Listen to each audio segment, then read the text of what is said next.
Just fine. Were you talking about moving? Yeah. About wall. Oh, I love That that. one gets me too.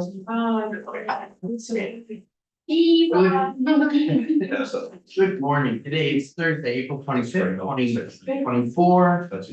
It's 9 a.m. and this is meeting Lieutenant Natural Resources and Energy. We're continuing our work on Bill H687, activating community resilience and biodiversity protection through land use.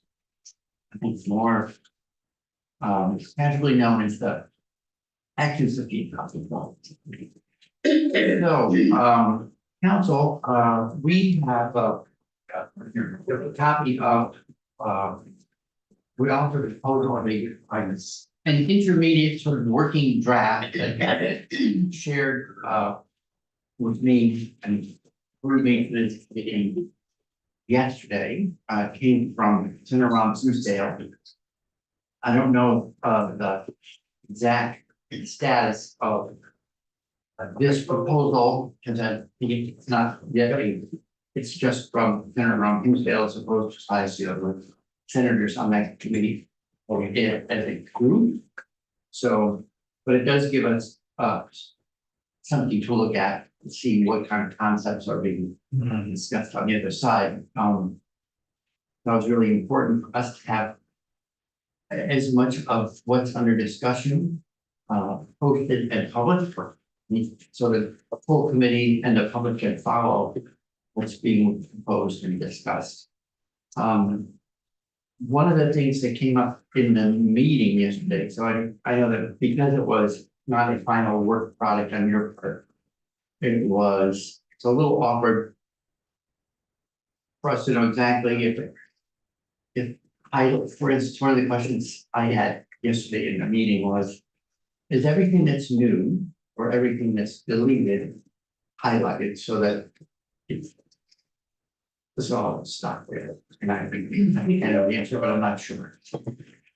You could just treat yourself in the record and we can start working our way through this document. We also have our own punch list, which is something that we've been going back to look at edits, what we would consider as a committee making based on that conversation back on April 17th. All right, so that if we work through this document, we just has to have a sense of what it's telling us. Are all changes that are made. I think I know the answer. Let's pick up the Office of Legislative Counsel. Well, this wasn't a draft to tell anyone anything. It was a working draft. There are issues in it because it is not a complete document. It has not been edited. So that's why, for example, right on line 1 and 2, that was a placeholder because so this is a very awkward position for me to be in. Sure. So no, not everything is highlighted. Okay, well, so sorry that's an awkward place for you, but that's not your doing. So in terms of us having a public process, we have to work with what we're given. So how about if we some reform? So what is this document? Has anyone presented this as a proposal? Excuse me, Has anyone presented this as a proposal? not formally. It fall off the back of the truck. It's like intelligence. It is. So I need to be just completely transparent on an ongoing basis. I've been meeting with Potem and Senator Rockdale to try to see the path of this started in November, but keep bills moving, see how they might fit together, try to coordinate things. And have some back and forth, knowing that, you know, as two chairs, that's not unusual, try to keep things organized and moving. But from my point of view, it's just that anything that's going to talk about changes needs to come back, you know, public venue, the committee room, and everyone can see what's being presented. So yesterday at our meeting, Representative Hussein brought this forward, didn't indicate in any way that this was not a document to be shared. So I treated it as a public document to be shared. Even if it's not fully done. Had she asked me not to do that, then I guess I would have said, okay, so when can we have the public document? And I think given tight our timeline. So through, I guess I just want to be clear. Not finding fault in any way with the draft or drafting. I'm just trying to keep as much as we can things out on the table so people can see it, talk about it, evaluate it, and make decisions, because we really have 2 days to come up with our own proposed further amendments to what we already passed. And we know that there's going to be ideas coming back from the other committee, and so we'll start to see what they are. I don't know how many of these things, or if other things entirely will come out of their moving process, but well, I say this is the work product of the chair. Before we get started, just to get this said, so I don't want to present a series of irritations as we proceed. So I just want to say up front, my understanding for a couple of weeks has been that the language we were working on was the result of collaborative effort of stakeholders. And that was, for me, an answer to many things that I actually didn't like very much about that. But this is a collaborative effort. This has come to us from the stakeholders. Maybe I don't hate it so much that I have to oppose it. And we work together, and we were working together on that track. Does this reflect that working groups? Work is still, because we got two different drafts here, which is the Right, so I think, which is the consensus stuff. right. So for us, thank you for that question, because that was the other thing I wanted to get clear, just to help us keep steering in a clear way for ourselves and anyone else. Okay, we have the committee report we will vote it out. That to me is the live document that's the most public and shared document. So as we do further editing, I would suggest we edit against that document. They want to re-vote. If others want to bring in other things, I think they should edit against that document.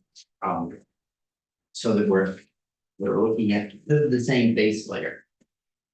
That said, we don't have such a version, so I figure we could look at what's some of the ideas that are being proposed. And I don't want to do too much time on it because I don't know that they're a formal position of the committee.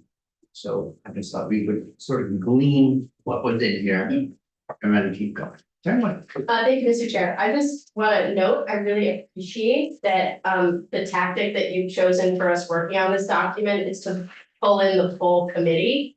I think that gives us a much better position to understand and take note of what's in this document. So I just want to say I really appreciate that you've chosen to include all of us in this conversation. And while we may not all agree on all the different things that have made it into this document, I just want you to know that I appreciate that you've given us an opportunity to weigh in, because that lets us, with our best foot forward, potentially bring this to the floor as a committee amendment that we do join. So whatever happens, just thank you for being transparent and letting us be able to talk through our concerns with any changes. It's great. Yeah. 1, 2, 3, 4. Well, 6 seconds are better than work that way. With that, I thought we would. So you worked, I had to step out actually to go to the meeting that handed me this document when we were talking accepting on farm business. Yes. Can we wrap that one up, because it seems like you were awfully close at the moment I came back. Sure. And then we can go to this document, might as well on our own list, start here. Check stuff on. Mark, if we can wrap it up, great. So. The draft that we were working on yesterday. There's so many papers on this. Oh, it's the one pager, it's Yeah, it's really short. Oh, there it is. Um, So this is, let's see the one with, ensure AAFN proposed AOSB language for 23-24. yes, Okay. so. We did not take a formal vote, but it seemed like the consensus of the group was to include this language in this particular document, except for the yellow highlighted sentence on the back. We did talk about the possibility of on line 16. So Ellen, I was trying to channel you in yesterday's conversation when we were talking about principally versus wholly produced products, qualifying products. Because like, what does it mean to have a principally produced poultry, product of poultry, like that kind of thing? Anyway, so they, because that was a part of municipal law, they thought that it might make some sense to just have line 16 say qualifying product means then semicolon. Or not semicolon, oh, I got from it, and just leave the rest of it out because it might not actually be that meaningful. We did not get a chance to necessarily vet that particular change with everybody, but so if we want to leave it as it is, it's fine, but I'm not sure it's worth spending a lot of time on. Okay, so I apologize, I stepped out, so I missed some of the conversation. So if it reads qualifying product means a product that is, then you go right to an agricultural horticultural. Yeah, What's the need to slow down and think, Mr. Grogan, you were in on this as well. If we drop that principally or wholly qualifier. Is there? Just trying to make sure I understand the significance of having it there. And is it a stumbling block to have it in there, because we're creating a test that is it actually what we intend? John Groveman, VNRC, just for the record. So, no, I think we thought, so remember, it's two different exemptions. There's two different issues. One is a municipal limitation on zoning, where qualifying product comes into play. And then the other is Act 250. And so for the municipal limitation, my understanding is that you don't need to say principally for qualifying product, because the other language already talks about what is an accessory on farm business and what's the limit. And I think Mr. Collier just felt it was because of the use of principally in Act 250, and it just creates some confusion just using that word. That was the logic. And then the Act 250 exemption, there is none now, is new. And similarly, it wouldn't matter having that word in there, because it's basically then, and I'm sure Senator Watson will go through it, but it's basically you have to have a qualifying product, you have to be your farm's product or another farm's product, but it has to be one of those products. But principally doesn't add anything substantively. Thank you, and it seems like there's it's been a bit of a stumbling block as well. Council, do you have any? Well, one thing is I asked Mr. Collier to send this to you directly, to make sure that you were seeing what we were seeing. I don't know if you have any information you want to share with the committee as we think about making those edits. So I have not reviewed what was sent. So then I think the markup, let's go through this together, make sure we all have the same thing that the line, page 1, there's the yellow highlighted revenues line is struck in 1314, baked in the state, is struck. What constitutional or going Covered. for all reasons, line 16, that is wholly principally struck. On the next page, there was some language that we were test driving yesterday, the highlighted sentence full service. And when I looked, I had said, I appreciated the proposed guardrails on it, but given how difficult it would be to qualify for a restaurant, qualified that way, it didn't seem like we needed to add this extra information. Sure, boss. Oh, I also just don't want you to forget line 5, where we strike that is accessory to. Well, thank you. Jeff, got it? Oh, If anyone, accessory is an accessory. So. yeah, so, and I'll just say, I did watch, I was able to watch a few minutes of the testimony yesterday, not all of it. I disagree with, Mr. Collier that accessory isn't adding anything. I think it has been interpreted to mean subordinate to. And that's why the next clause was added about revenue. So if you want to go with this change, you may. I thought by adding the clarification that the revenue could then exceed was making it more clear, because now it's just vague. So you can go with this if you'd like. Well, I think, in his own words, it was subordinate, so that's a helpful clarification. I think it was just that he was saying, using the same word twice over was.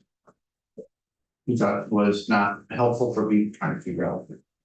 Right, but it does have a purpose. There was a purpose For sure, to that word. It has been interpreted to mean subordinate. okay. Mr. Watson? Well, my understanding was that the intent was to. That it wasn't redundant, it was on purpose to. Remove that qualifier. Which would change, it changes the intent. That's how I understood that change. Right. Thank you, Mr. Chair. So your point, if I look at line 5 through line 7, is that when you take out that is accessory to, and then you also strike the revenues piece, you're saying that the business itself could, the side business, the accessory business could actually have a larger role than what the language says now. Like it could be bigger, it could be more. Yes, and that is the intent. Yes, okay, so you're actually kind of going, your recommendation actually makes it more permissible in a way than their language. No, I'm just saying that I thought my version was clear. Oh. It does, they do the same thing, but yours is more clear in your, Yeah. okay, that makes sense, okay.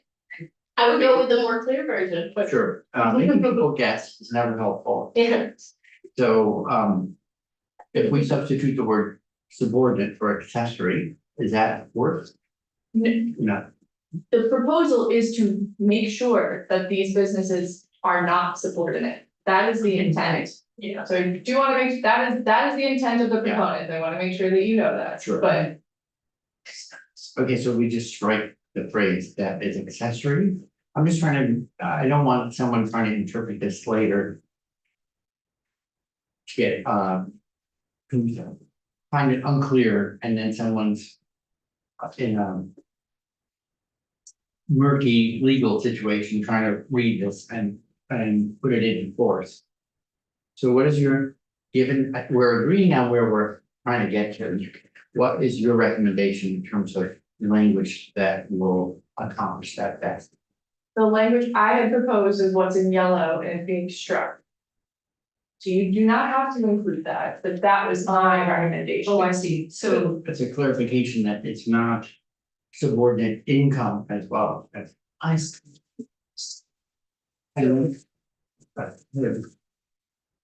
So if we were to strike that is accessory to, then you're saying keep the yellow. I understand now. Because the revenues of which may exceed the revenues of, because that's clear. It doesn't have to, but it may.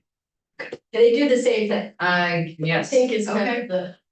I am supportive of that. Oh, Okay. So that is accessory stays struck, right? And then you reinsert or keep the revenues of which may exceed. And when that's where it must be a smaller operation, okay. Then if we skip down to state and state, we find there, Sure. okay, and then on the next page, lines 17 to 19. We just strike the sentence that begins full service restaurants only, are only.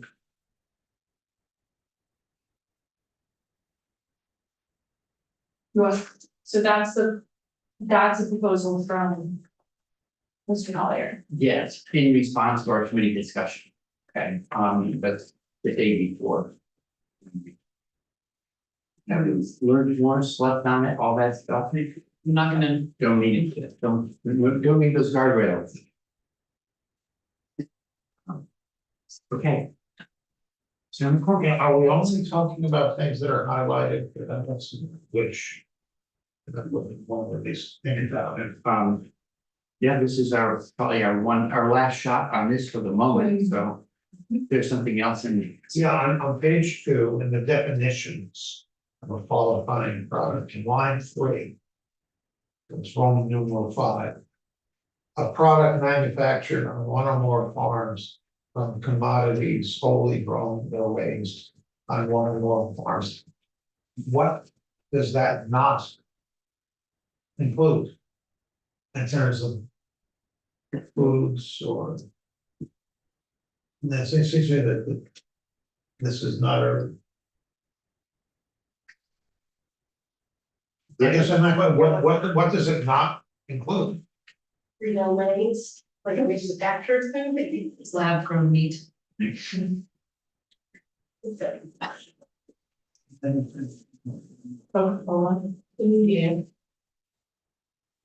Yeah, what about stuff, manufactured and materials grown on a farm in Wisconsin? So farm in this section is defined as a farm regulated by the RAPS, so that is the lot farm. Farms.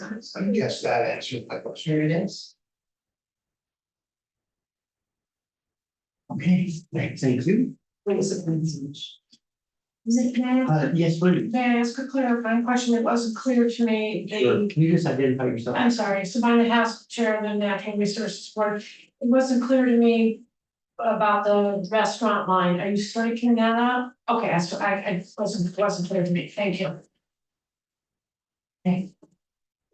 So, council, any questions to us? Make sure that we're being clear for your purposes. Great. Thank you, everyone.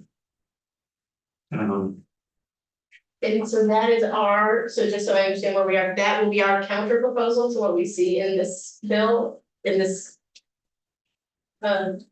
Document that we've been given. Yeah, so we'll edit 687, the one we voted out, and add this to that document.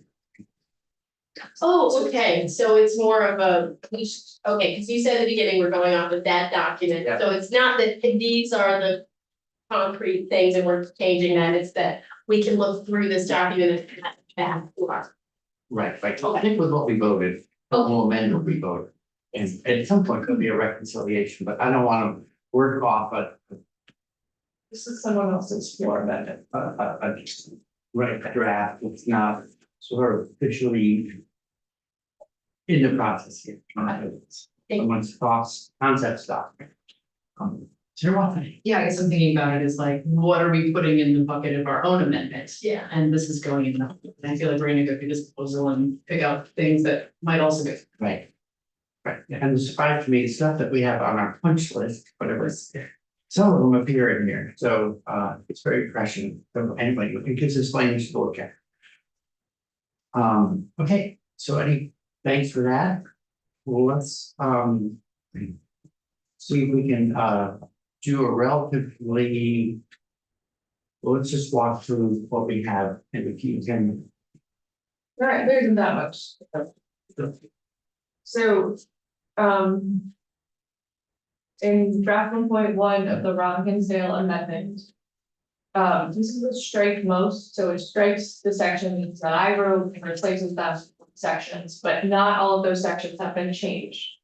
So Most of the changes are highlighted in yellow. The new things that are newly drafted language are highlighted in yellow, but some of the other things that have changed are not.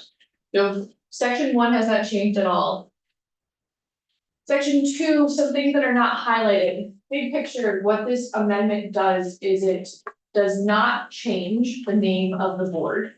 It leaves it as the Natural Resources Board. And it also removes the change for that board to hear appeals. I'm sorry, can you say it again, please? The board will not be hearing appeals under this draft at all. Okay, so. Solar, and those things are not in yellow because it is a systemic change that should include everything. Okay. Zoning change and appeals are removed from that. New board. Okay, And they remain with the courts, or your, So I mean, that's the answer is it remains with court. And they have a study in here to look at if it would eventually go to a future, okay. Yes, so that's kind of their position. I think we were talking about, I would say, we said, we're making a decision to go there. Yes. We were talking about adding a study that would say, okay, on the way to implementation, we have like 2 years. Might we think about ways of adjusting how that operates to maybe have it be even more functional, like language around, you had if both parties in an appeal wanted to have a consolidated appeal, they could move to the EDF, they agreed, for instance. And another one was, we talked about might some of the, I don't know if it really belongs in there or not, but the like some of the new staff of what call professional, technology as a word. It'd be sort of housing first members of the board, sort of like in miniature recreating the New Hampshire Housing Board in that board. So there's an application. That's their always at the top of their to-do list. If there's an appeal, that's always at the top of their to-do list. So we would try to not only have those applications processed there to the extent they're involved in apps as well as appeals, and there would always be the shortest possible path to the appellate process, because we have a dedicated team within the board members. I don't. That, so we didn't really, and that was because it was an idea, not fully fledged. But we could put that into like a study. And if of course get language from the committee, share with you folks, where you can make suggestions about how we might get the most mileage out of the study. The other thing I don't want to forget to say is, because one of the things, the kernel that's the same in all these bills is what your report first became 308. And 308 was the language that then got cloned and developed into a housing bill, and cloned and developed into a rebuild 687. So that process to me seemed like, in everyone's assessment that I've heard so far, was a very successful process. So why not build on that and say, if we're gonna look at appeals, why not have a group like that look at how the appeals process might be improved for everybody's sake. So, Thank you, Mr. Chair. And just so I understand, since it sounds like we're gonna move on from section 2, they still, in this, the senator in their proposal still has them be full-time, even though they're not taking on the appeals process. So that the functioning of the board, even though the name change didn't happen, is still as we had proposed it in our bills. Oh, right. it seems like, it looks like they stuck with 4 members full time. Yeah, that was kind of my confusion, is I don't know if they did, well, I guess they didn't have that. So I want to be very clear. This is an amendment requested by Senator Robinson. We do not know who, if any, other people will sign on to it. Okay. And it is a partially drafted amendment. Not throw away yourself, much to your surprise. Never heard her introduce an amendment. Yes, you did. There's that one time, beginning of the session. Okay. So, anything else you wanna point out until we get to the first stuff in yellow? Well, so section 3, it's renaming the nominating committee because it's still remaining the natural resources board.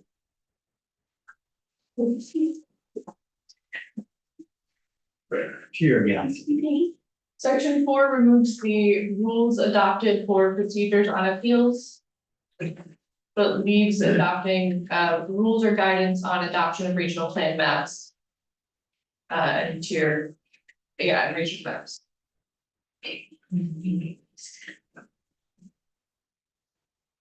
Sorry, so section 4, bottom page 8 is an existing section that's amended, I'm just, It removes the reference to adopting rules for appeals. So your section 4 had them adopting rules for appeals. oh, sure, So That- all right, references to. there's no appeals. field there, they don't need to do rules. Got it. Similarly, in section 5. In section 5, all the name changes have been undone, as well as the board hearing, references to the board hearing appeals. Okay,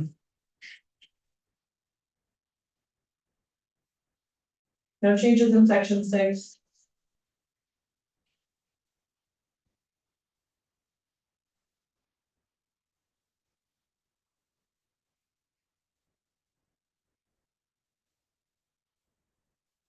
In section 9, the fees for appeals have been removed. In section 10, the board name has been left as natural resources board. section 7. Catching up is all right. Notice of application hearings commencement, same, There's. All references to appeals have been removed from all sections and they're not highlighted, so yes. right, so that. 7. 8. Compliance self-certification, same as before, Yes. non-action fees. The appeal fee has been removed.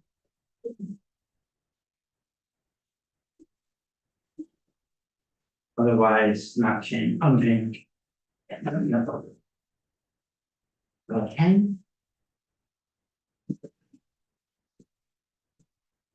Nothing. no changes. Other than the name of the board is remaining as a resources board. Okay. On page 16, February 31, 2025, I think was the last date we had in our committee discussion here. Thought. Or is this a new date? this is the new date. Okay. Things from what date, please? July 1, 2025.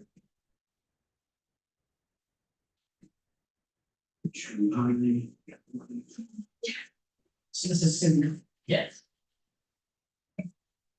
On before July 1, 2025 became January 31, 2020. Yes. In this draft, yes.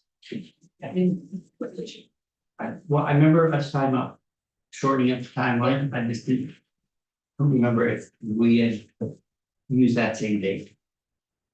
Okay, So I would say that I'm open to changing that date to move it to be sooner. sure. I think that's one change that I would accept, but I don't know if we continue to choose to move forward with our original proposal around the LURB, if that gives them enough opportunity to in time, and I don't wanna rush them if we're choosing to make a larger change, and this was made because there was less of a change, so they felt they could do it quicker. Right. I don't know if that, but I would be open to it being sooner, Sure. and also keeping our original proposal.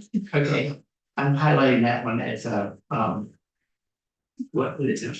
Yeah, maybe yes, kind of a thing, but it needs to be consistent with what else is going on. And we have a pretty different vision of what Yeah, that's kind of we're aiming for. the movement of appeals over there. Okay. So for those of you who are not on Senate Finance, the Senate Finance amendment includes a $400,000 appropriation for the new board members to start early. So having the date be July 1, 2025 allows you to, first of all, give it enough time because this is the appointment process we're talking about, right? It's not about necessarily whether or not they start their work, it's about when they're actually appointed and then start. And so there was not funding in this bill for them to start until July 1, 2025. All right, now, thank you. So I think that was part of why there's a budget, because it'll be the next fiscal year. So if you are asking for them to start in January, they'll need to be appointed in approximately 5 months. And then start and have the funding budgeted for all of them. And then there has also, if it's 4 full-time new members and an ED, I don't have your fiscal note in front of me. What was the budget for that? Seems like it's more than 400. Thank you, Mr. Chairman. The, we used a part-time payment using the PUC model, that was 158.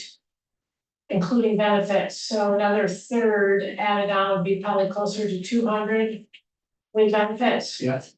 And then that times 4 would be 800,000. I'm not including the chair because the chair is already part of our regular budget, if you will. Yeah. And so if you went with full-time, it would be 400,000 her starting in January. The executive director is funded through December 31st of 2025, so that is a fiscal 26 money, so there's no money in it right now because it's covered for now, if you will. I believe there is still language in here for the 112 for a happy year for 2 attorneys. That's appropriate. Okay. There is not money in there for Just support for attorneys, not that's just want to make sure I'm not conflating the additional attorneys with board, right? So 2 separate requests, yes. Yes, correct. Yes, and then of course there is the which we may get to at some point, but the if the exemptions go through and all, et cetera, there'll be a loss of fees. That's a lot of revenue to us. And can you just remind us all I don't know, something as formal as a fiscal note, but if you're just sort of ballparking the revenue loss because of law fees to, there's applications that don't need to be made. You have a figure? 900,000. 900,000. Yes, and that is, we use Chittenden County as proxy, that about 900,000 of our fees come from Chittenden County.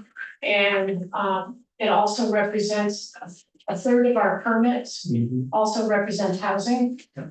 And it's between 27 and 35% of our fee revenue, Yeah. so it kind of all, it's a proxy, but it's a good one. Okay, thank you.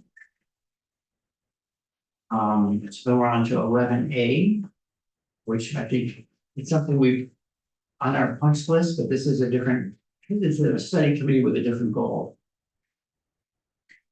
So on page 16, there is new language in 1611A. Enacted the appeal study, so December 15, 2028, the NRB shall study issues regarding appeals of permits and jurisdictional opinions. The board shall look at length of times at the environmental court and Supreme Court, add to the time it takes to receive a permit and different aspects of a permit that can be appealed. The board shall recommend changes to the appeal process that would reduce time and increase efficiency. And submit the report to the committee.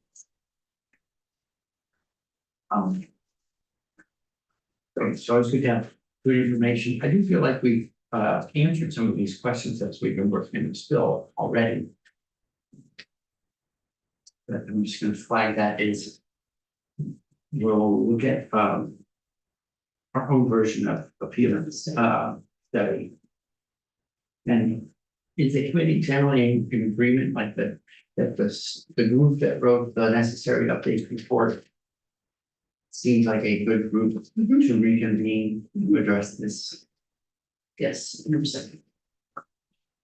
Representatives to those Yes. constituencies, yeah.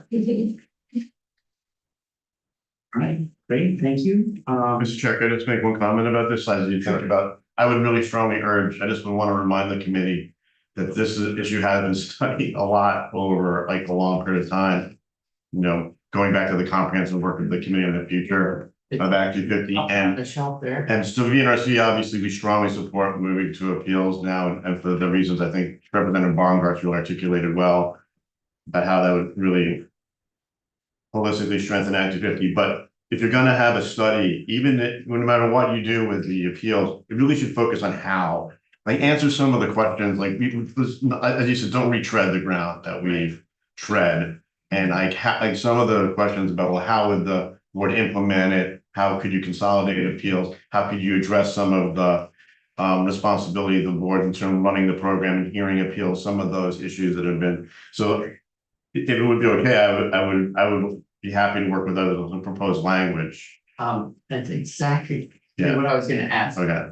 Since you were intimately involved with that kind of thing, you would know what kind of questions will be open. I had only mentioned consolidated or sort of housing focused. Yeah, and then you hit on a lot of the, but so, you know, even if you were gonna kind of wanted to study this more, this is not, I think this would retread all around the way it was written.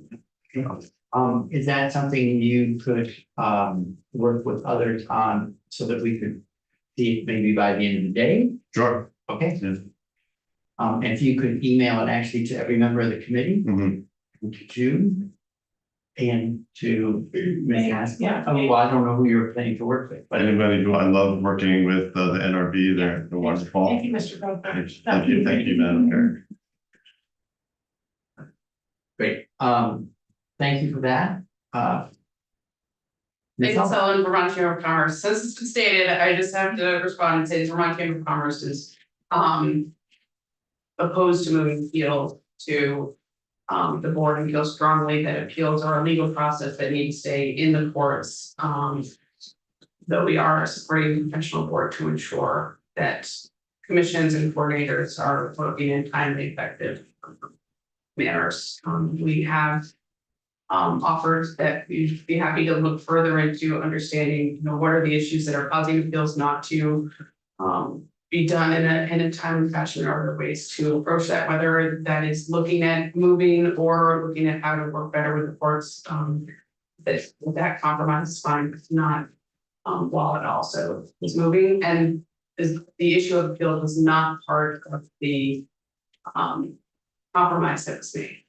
I think there are two things outside the compromise that was put forward, that would be how appeals are dealt with and what interim exemptions are.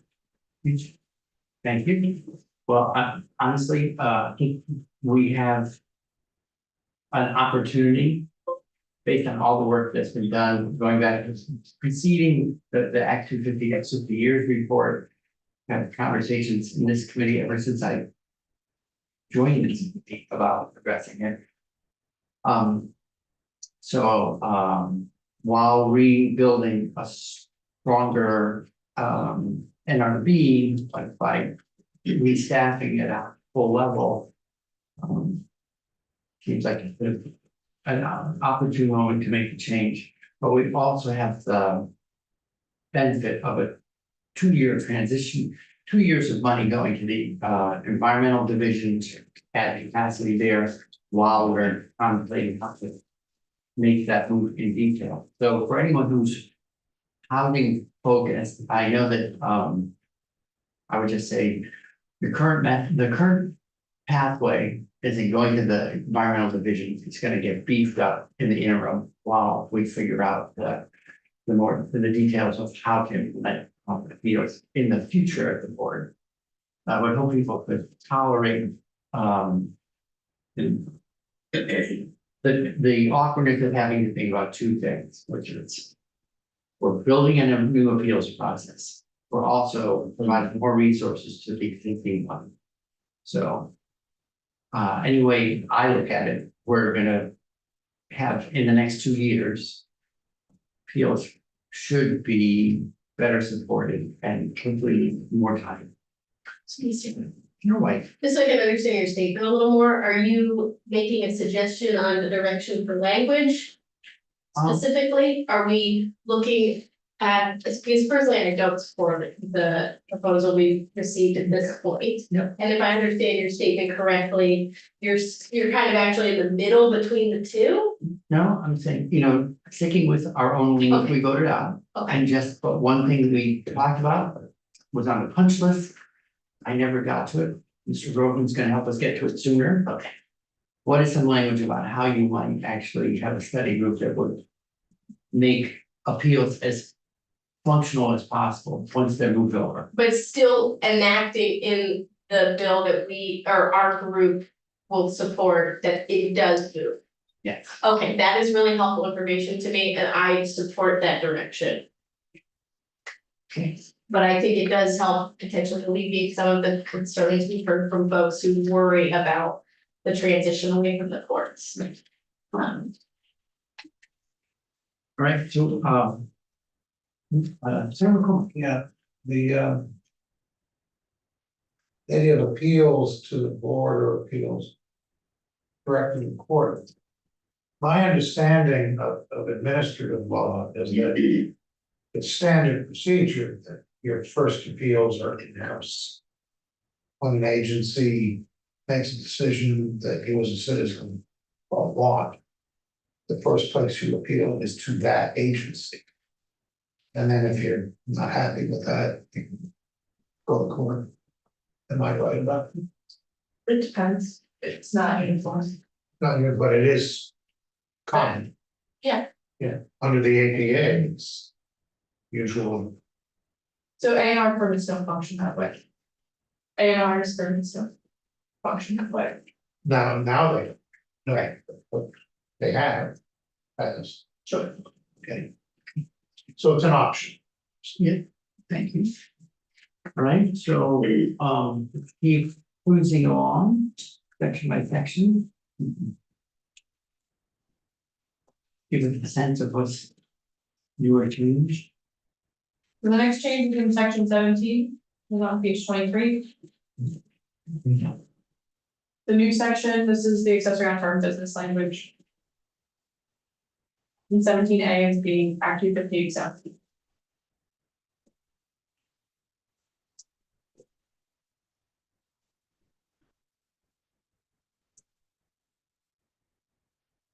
Oh, so we just redid. We just talked about this. Or potential. There are no changes from what you've seen previously. All right, so. Great, if you can. So when we do our edits to the bill we voted on, then the language we went through with you before, we would have switched that. I don't know exactly how close it is to this, but. Right, so road rule, No changes. right? Road in section 19. No changes. There are no changes until. There are no changes until page 33. What about page 31? The 31 is not a change. So as passed out of this committee, the sunset exemption was extended until July 1, 2027. Okay. Okay, thank you.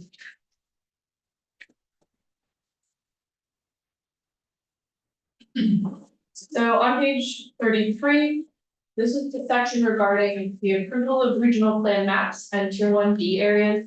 There's new language added on page 33 that reads, if a municipality seeks to be excluded from tier 1B, its shelter or neighborhood designations and be ineligible for future designation until it seeks tier 1B status. Okay. Is the. Enforcement. Second. Senator. Yeah, I guess, so the way I read this is that if I'm a small town and I say, or a medium, I'm Sharon, Vermont, and I say, actually, we're not gonna pursue tier B, 1B, because, we kind of wanna keep having Act 250 regulate us in certain ways, we wanna stay tier 2. Or just kind of default into tier 2. But we have a village center designation, we would lose that. And we would not be able to, we would not get any of the benefits of that village center designation that we potentially spent quite a bit of time on. Well, I mean, under this. Might not, you move it out. But they have some time getting prior village designation. Good point. Okay, yeah, I'm not a huge fan of that. I think it's a strange stick for municipalities to weigh. Because they may have reasons, and I would prefer them not to lose access. Especially, it seems counterintuitive in a way, because that they would lose some of the benefits that would help them have dense Yeah, feels housing. like a motivator stick. Yeah. Like throwing your belt. Mr. Mitra, can you, I don't know if RPCs have looked at that, thought about this, if you can offer some planning commission perspective on it. So we, Ringy with us to hear from the municipal side. so Catherine Dimitrick, Northwest Regional Planning Commission, we haven't had time to come up with any consensus on this. I think that's really a policy question up to you. If the goal is to encourage housing, and we know incentives are limited, whether you still want to prioritize the granting of incentives to communities that don't want to encourage housing in this way. That's a policy question for you. I'm not as uncomfortable with it as I think you expressed, for that very reason of balancing limited incentives we have with the goal of encouraging housing. But I do see your point as well. Can I just ask, so, yeah, I know you haven't gotten consensus yet on this, so I won't hold you to a position on it, but. How would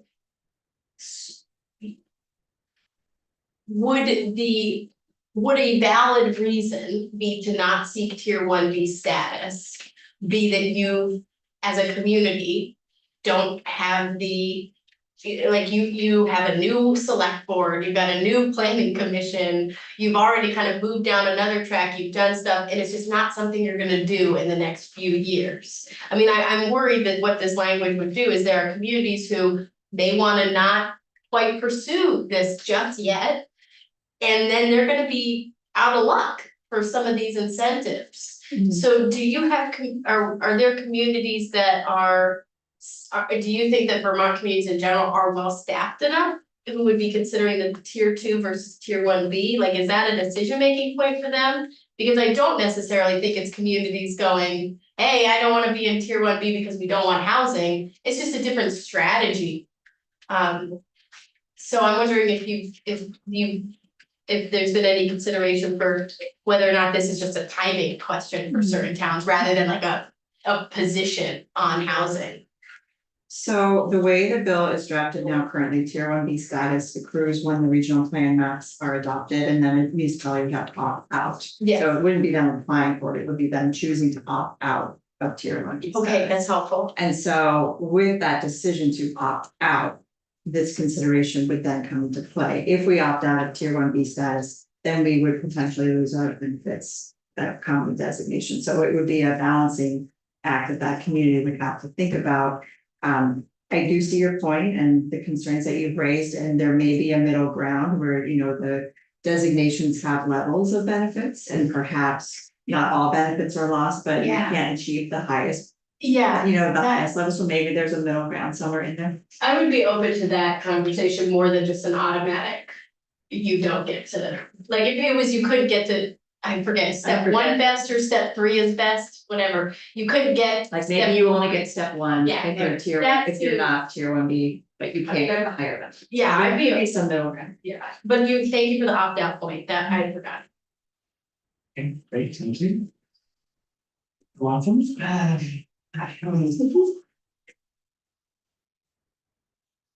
I also am hesitant about this because of the comments that well, I forget who all meeting, the senators from Windsor.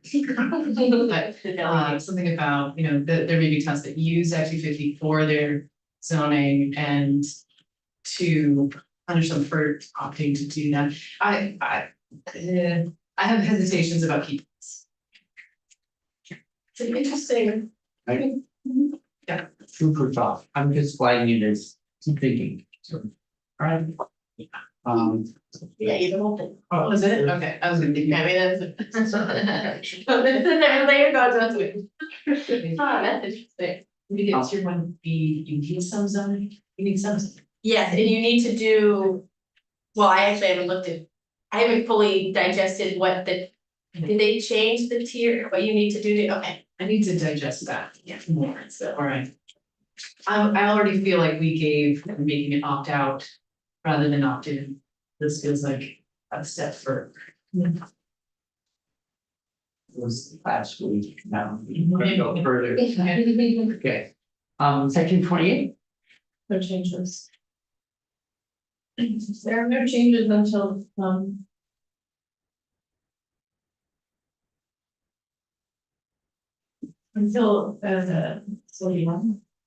yeah. So section 31 is where all of the housing, where the exemptions related to all of this are.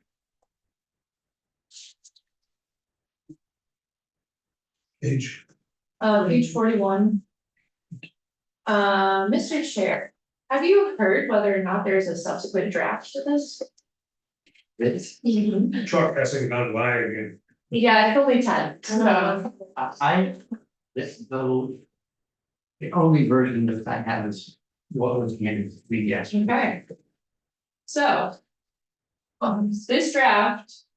Section 31 keeps the exemptions for that your bill initially established, so full exemption in tier 1A areas, 50 units of housing in tier 1B. And then on page 41, it does have, so one of the changes on page 41. Can I ask a quick question? So the, are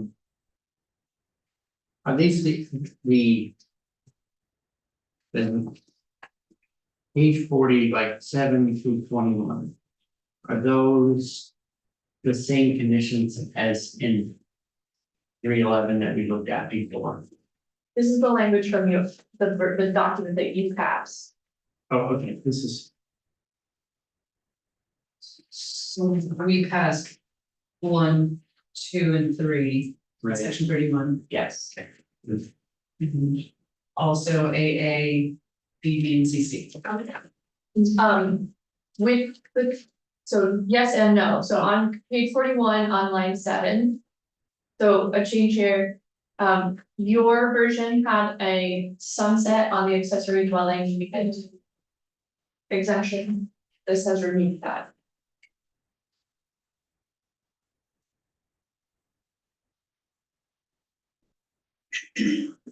and you. I have it in front of me, you don't know off the top of your head what that date was, 27? Yeah, July 1, 2027. Okay, thank you. And that was on BB.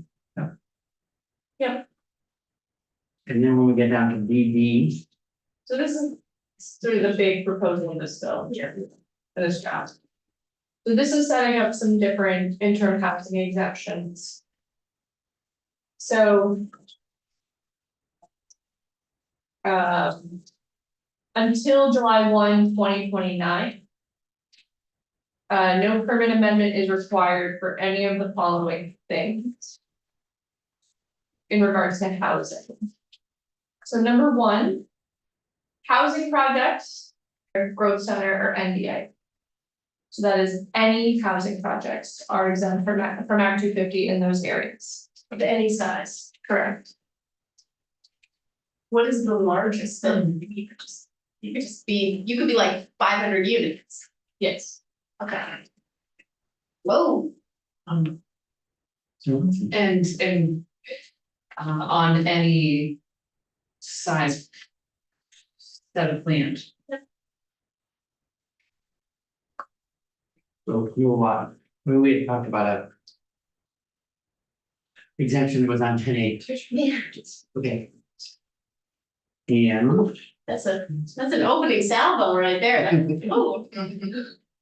That could be like a skyscraper. okay. So then sub 2.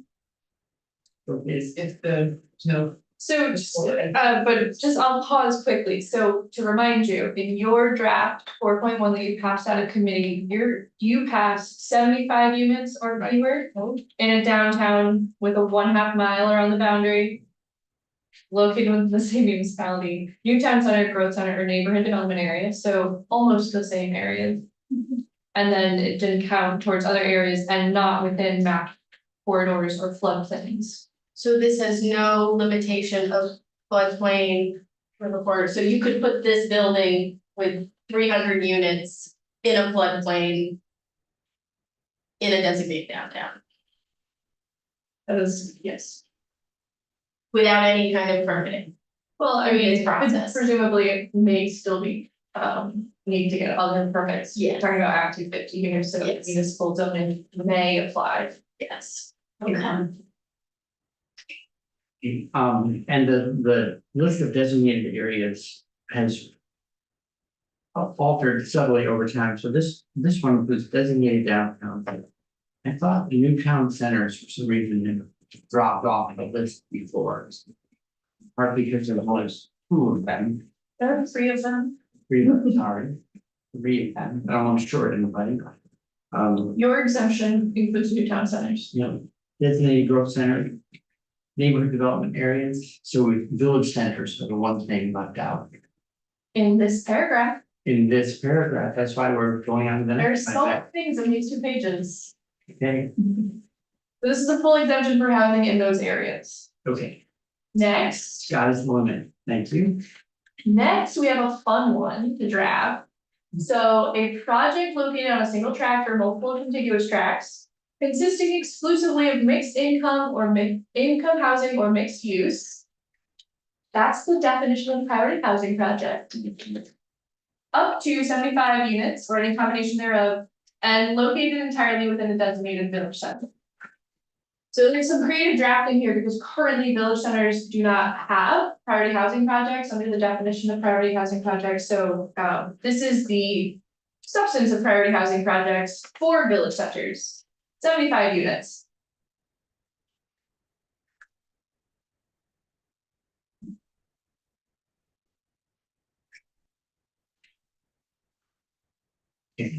Entirely owned a village. Okay, Next, on page 42. Other regular housing projects with 50 units or fewer on a tract or tract of land of 10 acres or less. Located entirely within a village center.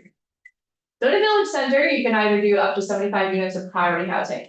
Or 50 units of regular housing, or whatever combination thereof. on the regular housing, there's the constraint must be 10 acres or. Yes. How many village centers are? Okay, thank you. Next, again, priority housing project. With 30 units or fewer, constructed on, in a town with permanent zoning and subdivision bylaws within 2 years. So this is 30 within town in 2 years.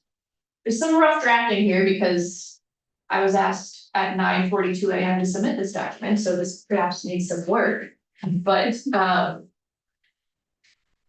in towns with zoning, 30 units of priority housing projects within 2 years. Alright, so no constraint on lot size and no constraint on location. Right, it has to be in a town within, with zoning. Right. But the municipality still has the ability to. Look at this, If there's, yeah, if they have. yeah, there's zoning, so and it depends on how they define there, but yeah. So it's interesting because I almost worry that if I was a planning commission in a community like this, I would be way more diligent in my process, because there's nothing after me.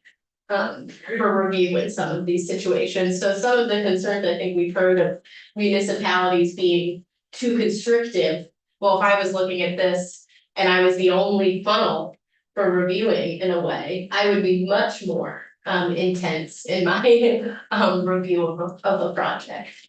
If I'm understanding correctly, what this would allow for, and having only municipal zoning be kind of the bumper of conversation, or primary conversation.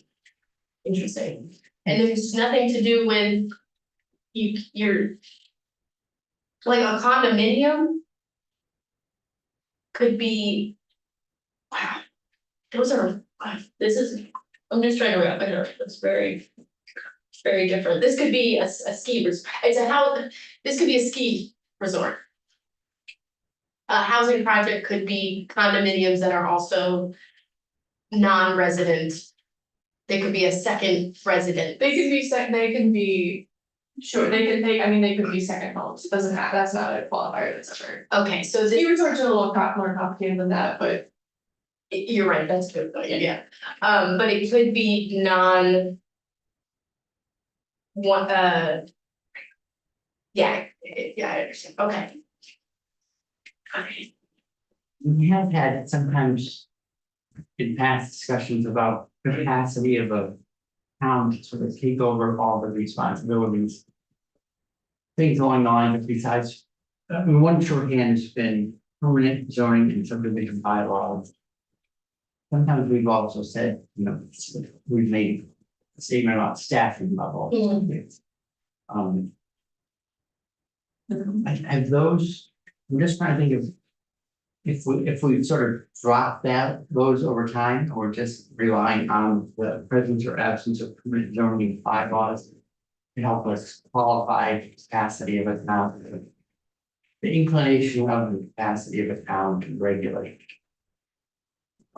you're asking about this exemption specifically? Yeah, I don't know if that longer, It's all that's in there. that's all it's in there. Your bill also dropped the requirements for municipal adequate staff, so. Right, I remember we were discussing it, was getting thornier, so I'm not picking on anything, I'm just trying to remember, this is the only sort of test that we've left in.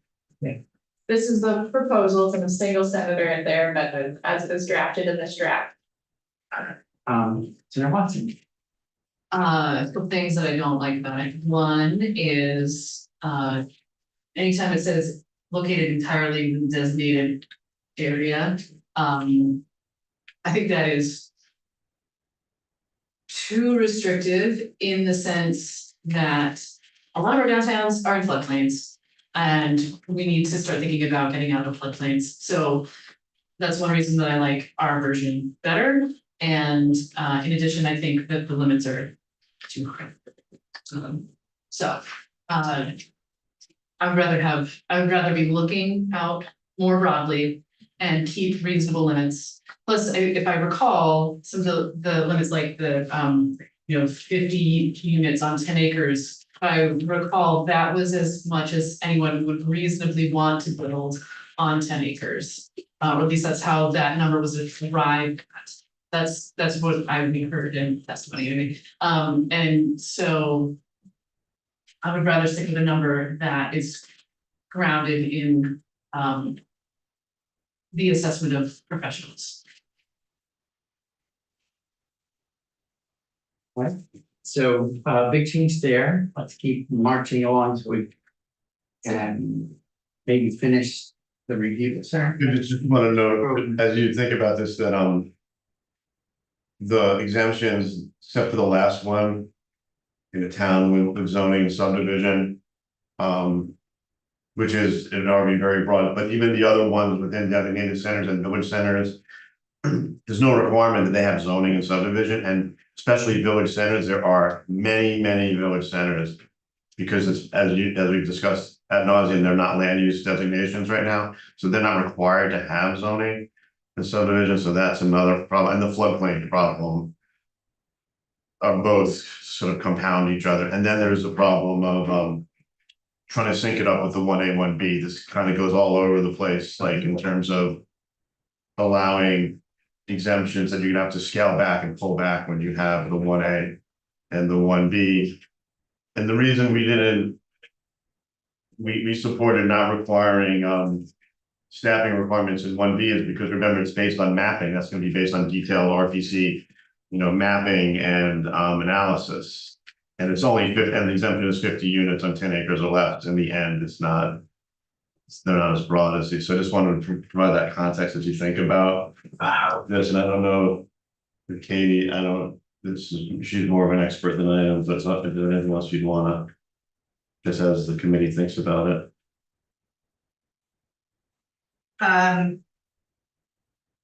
The zoning is a big piece. It also knows Nate Gallagher, Natural Resources Council. The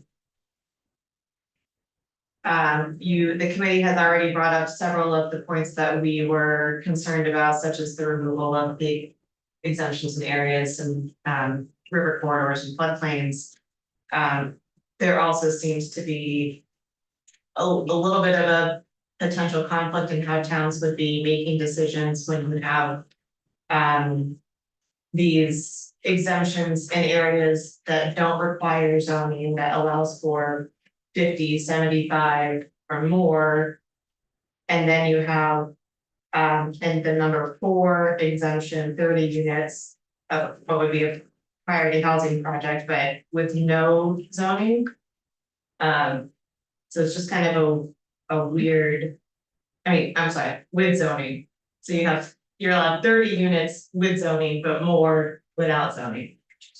It's how we're reading this, so. I think, yeah, generally more consideration and information would be helpful. Yes, Steve? Thank you, Catherine Dimitrick, Northwest Regional Planning Commission. We submitted via email some comments on this section, and I'm happy to note any if you'd like to hear more. I think many of our concerns were already raised. The only one that I haven't heard raised thus far is with number 4 in particular, we are concerned about the potential loss of agricultural soils. The local zoning covers some of the things in Act 250. Agricultural soils is definitely one that is not covered. And that is a huge motivator for how rural housing projects are designed to be clustered to avoid impact on agricultural soils, to pay mitigation fees that help fund conservation, which keep our farms economically viable. So there's a lot that snowballs from this one that brings concern. Okay. Thank you very much. And let's keep going. We'd like to, we've got to break it in 30. I don't know. We'll see where we'll stop or we'll get. 5 is the language that your committee passed, and we should talk about it at some point. I don't know if you want to do that now or at a later time, but I'm just working this. But it has not changed from what you have.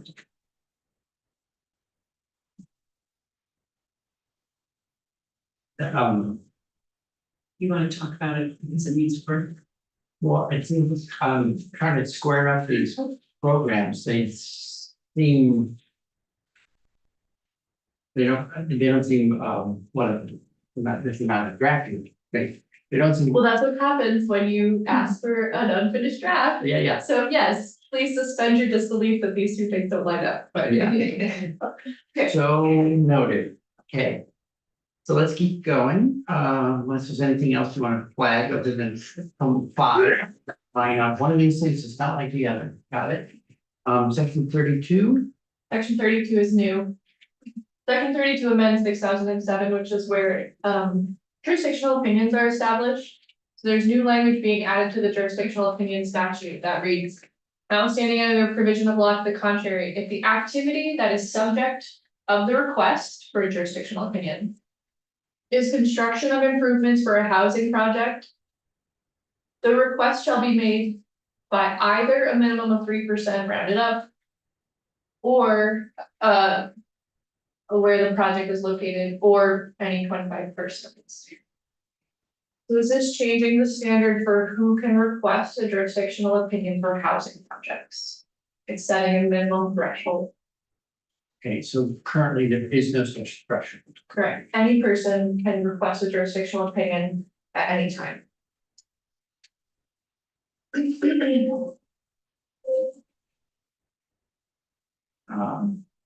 Right. Any comments from anyone in the room on this one? Mr. I Rowe? really want to know what the NRB thinks about this, because I don't know if the intent, if the intent of this was like, we've heard the situations where, there were appeals of JO that held up affordable housing project. This isn't about appeals.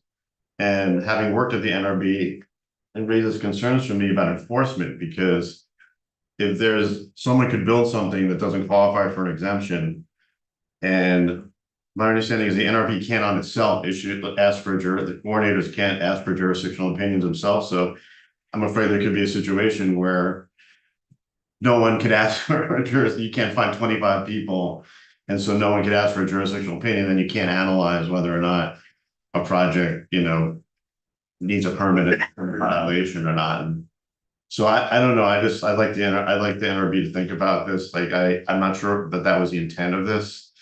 I'm not sure what the intent of this really was, but if it really was to limit appeal, I think this is the wrong place to do that. This is the initial request, not the appeal of a decision that the NRB makes. I think we want the NRB to be able to make decisions on whether there's jurisdiction or not. Because otherwise we can't have that analysis. So maybe I'm wrong, maybe I'm reading it wrong, but it's a concern that we have looking at this. The intent was not limited to appeals.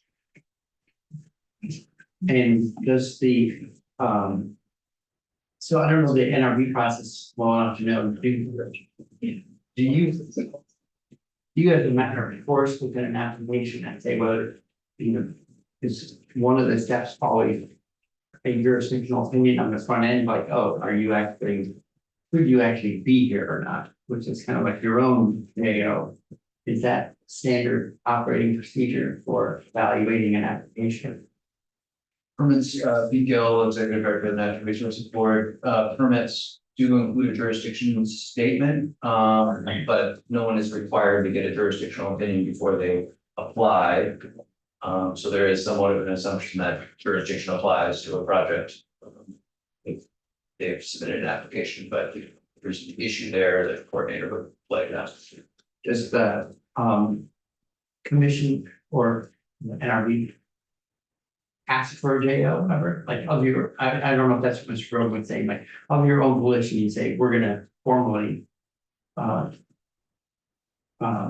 write a jurisdictional opinion. Yes, there is case law that coordinators are not able to ask for their own jurisdictional opinion. Commissioners would not necessarily be in that same boat, but I'm not sure that that's a practice that happens. Yeah, I'm just concerned, like, if someone calls up and says, hey, something's being built, I think it's a violation, and they call the coordinator, because that's what they would call, and then the coordinator, which what ordinarily would be done is, well, you need to ask for, like, we need to analyze whether a permit's required to know if there's a violation, but this would say that the person who called couldn't, on their own ask, they'd have to find 24 other people to just ask whether or not there's a violation. Maybe they could go to a commissioner, maybe they could go, but that would change kind of the way, my concern would change just basic enforcement. I'm not looking to just basically like, if there's a violation, would this cause an unintended obstacle to be able to like figure out if there is a violation? Because otherwise people could build things and then you wouldn't be able to determine whether it was a violation or not very easily. So the board certainly can use jurisdictional opinions as a basis for enforcement, but it has independent enforcement discretion and ability. So I don't see that a jurisdictional opinion would necessarily be needed to move forward with an enforcement matter. On a practical level, there are often times where jurisdictional opinion, there is coordination so that we understand where the coordinator, because these could be complicated jurisdictional questions, and the coordinator can be involved in that process. But it's not a requirement, and there's not limits in terms of the board's ability to enforce on matters without a jurisdictional opinion. Yeah, that was my question. Yeah. But I'd like to find out if this is about appeals or not. Like, it would be good to know what the intent of this was and what problem it's trying to solve, you know. The problem we heard about was that someone might ask for a JO someone wanted to move a PHP, regular housing project forward. And then, okay, so now someone, and we evaluate the project, good to go, here's the JO, it says you're one, then you are a regular housing project, then someone appeals the JO. And that was the sort of obstructive concern, Yeah, that's what I heard too. So if it's the appeal, like maybe change this to who could appeal, Well, that's what I Right, was, yeah. we were, not go up to the works of like figuring out on the front end. Whether or not there was I just don't want, I'm disheartening to hear that the board has the authority to enforce even without the JO, but I do know. That that's sometimes how it works now, is that there's a call to the coordinator. Coordinator goes through the JO process to see what's what. And then they go from there. okay, yeah, and I had. On my own. Thinking about this in the last couple of weeks, you know, in the background, it's never made it into something written on a piece of paper, figure out. Is there a way to not get hung up on the appeal of the JO for a housing project, like create a. Sort of a time certain resolution so that it's not. Seems like the right to appeal. Speak for myself, is a valuable right, but. Using that right in a manner that turns out to be highly just obstructive. It's not helpful to any, like the merits of the case ought to come deliver the answer. People should be giving up based on a time being delayed so much that it causes expense for people quitting on a project just because of the time, so. We could be timely on an answer, then we could rely on the merits of the case, not. So the unfortunate obstructive nature of some appeals. So, Our concern is probably less with the folks who are against development and more for the concerns with the developers who would. It sounds like from this would have to get 25 people, so like the Evernorth project. To get a JO, their financing requires. right, A JO, so now they've got to find 25 people to get that JO, and I think other developers are in this, they're required by their financer to get a termination on permitting. So that raises a few questions for us, but would agree on the appeal being the problematic piece, less the whether or not somebody needs to get a JO, but the appeal of that JO, I think there in the past, there's been reconsiderations to JOs that have been offered by the NRB. And so maybe bringing those reconsiderations back, that someone can ask for a reconsideration of a coordinator's decision.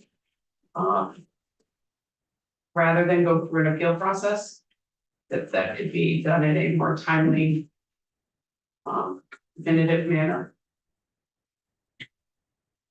okay, so, right. To address that same thing, there's an appeal, because we talked about JOs cutting both ways. One, you Right. want it as a legal document that memorializes your eligibility for the exemption. So it's a positive attribute there. Right. If someone's appealing your JO, then it becomes like the other side of the coin. So could someone request, if they disagree with the JO, could they request a reconsideration from the commission or the board? And you fill us in a little bit on reconsiderations. I've heard the term before, but I don't know how we use them, how often. So from, I want to say 2013 to 2015, there were JO reconsiderations that came to the board. During that time, it was, I was at the board as an attorney. So if someone, and I can't remember all the details, but I think there was probably a 30-day period for somebody to request reconsideration after the district coordinator issued their determination, went to the board reviewed it and either upheld or went the other direction on finding jurisdiction or not. For any. So were any of them housing? I don't remember all the details. I know some of them were not housing. The process is provided for in rule. So it's still in rule. The rule was removed after the statute was removed as a thing. I found it yesterday. Maybe.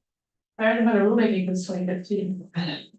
Okay, so when would the, would I do it? Well, anyways, If maybe that's a look at that, maybe that's that sort of timely certain resolution. A certain timely resolution of that kind of question. When someone asks for reconsideration, if they didn't like what the board then ultimately determined, could that decision be appealed on to the environmental division, yeah. So it may be that I would ask us to contemplate shortening the chain, you know, like maybe you can't go that explicit. If the ED then delivered a decision you didn't like, could you take that one to the Supreme Court? So you could be like 4 steps in, Yes, so that's not helpful. I don't have the statistics. It was a fairly short window and I don't have the statistics in terms of how that played out in terms of did the board's reconsideration cut down any of those appeals going to the court or not? I don't know. Okay, could you please, if time allows, do a little work with our council on how that provision might be provide for a timely resolution of the status of the JO on housing. So that we could address that stumbling block.